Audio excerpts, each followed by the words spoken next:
আসসালামু আলাইকুম।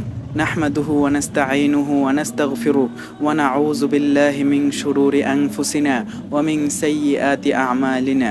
মান ইয়াহদিহিল্লাহু ফালা মুদিল্লা লাহু ওয়া মান ইউদ্লিল ফালা হাদিয়া লাহু ওয়া নাশহাদু আল্লা ইলাহা ইল্লাল্লাহ ওয়া আশহাদু আন্না মুহাম্মাদান আবদুহু ওয়া রাসূলুহু। আম্মা বা'দ فأعوذ بالله من الشيطان الرجيم. بسم الله الرحمن الرحيم.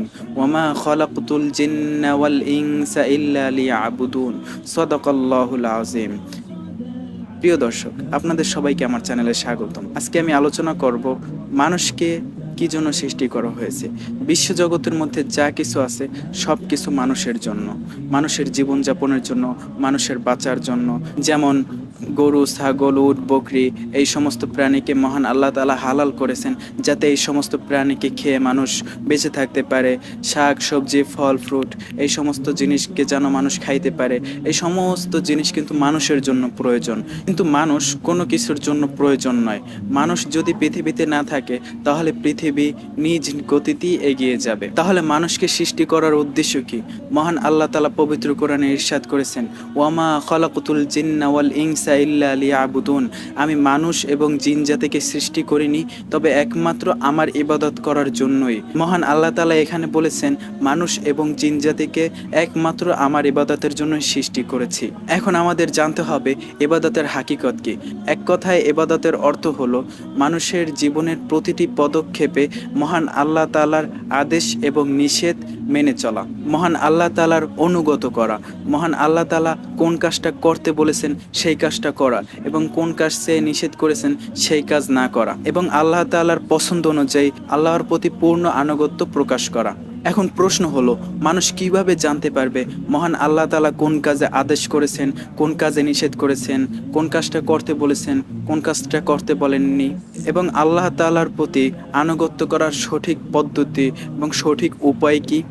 তো মানুষের হেদায়ের জন্য মানুষের কাছে আল্লাহ তাআলার আদেশ নিষেধ নিয়ে মহান আল্লাহ তাআলা প্রতিটি যুগে প্রতিটি সম্প্রদায়ের কাছে তার নবী এবং রসুলগণকে পাঠিয়েছেন, যারা সঠিক পথের দিকে আহ্বান করেছে জাতিকে এবং কিতাব নাজিল করেছেন।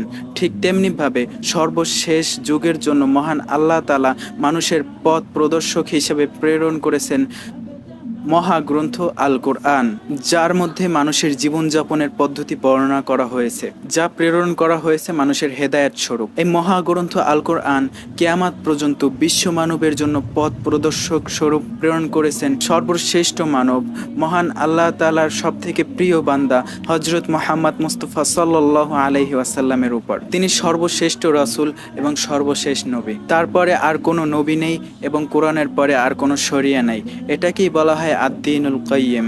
এর অপর নাম হচ্ছে ইসলাম। মহান আল্লাহ তাআলা পবিত্র কোরআনে ইরশাদ করেন, ইন্নাদ-দীনা ইনদাল্লাহিল ইসলাম। নিঃসন্দেহে আল্লাহর নিকট একমাত্র দিন হচ্ছে ইসলাম। বিশ্বনবী হযরত মুহাম্মদ মুস্তাফা সাল্লাল্লাহু আলাইহি ওয়াসাল্লামের উপর নাজিলকৃত আল কোরআন হচ্ছে আখিরি কিতাব, যা পূর্ববর্তী সমস্ত আসমানি কিতাবকে সত্যায়ন করে। ঠিক তেমনিভাবে একথাও ঘোষণা করে যে আল কোরআন আসার মাধ্যমে পূর্ববর্তী সমস্ত কিতাব মানসুখ বা রহিত হয়ে গেছে। বিশ্বনবী হযরত মুহাম্মদ মুস্তাফা সাল্লাল্লাহু আলাইহি ওয়াসাল্লামের উপর আরাফার ময়দানে সর্বশেষ আয়াতটি যে নাজিল হয়েছে তা হচ্ছে, আল-ইয়াউমা আকমালতু লাকুম দীনাকুম ওয়া আতমামতু আলাইকুম নি'মাতি ওয়া রাদিতু লাকুমুল ইসলাম দীনা। আল-ইয়াউমা আকমালতু লাকুম দীনাকুম, আজ আমি তোমাদের জন্য দিনকে পূর্ণতা দান করেছি এবং তোমাদের উপর নেয়ামতকে সম্পূর্ণ করেছি এবং তোমাদের জন্য ইসলামকে একমাত্র দিন রূপে অনুমোদন করেছি। তো প্রিয় দর্শক, মহান আল্লাহ তাআলা পবিত্র কোরআনে ইরশাদ করেছেন, আমি মানব এবং জিন জাতিকে সৃষ্টি করেছি একমাত্র আমার ইবাদতের জন্য। তো আমাদের উচিত আমাদের জীবনের প্রতিটি পদক্ষেপে তার কথার অনুসরণ করা এবং তিনি যেই সমস্ত কাজ থেকে নিষেধ করেছেন ওই সমস্ত কাজ থেকে নিজেকে সংযত রাখা, নিজেকে বিরত রাখা। আসসালামু আলাইকুম ওয়া রাহমাতুল্লাহ।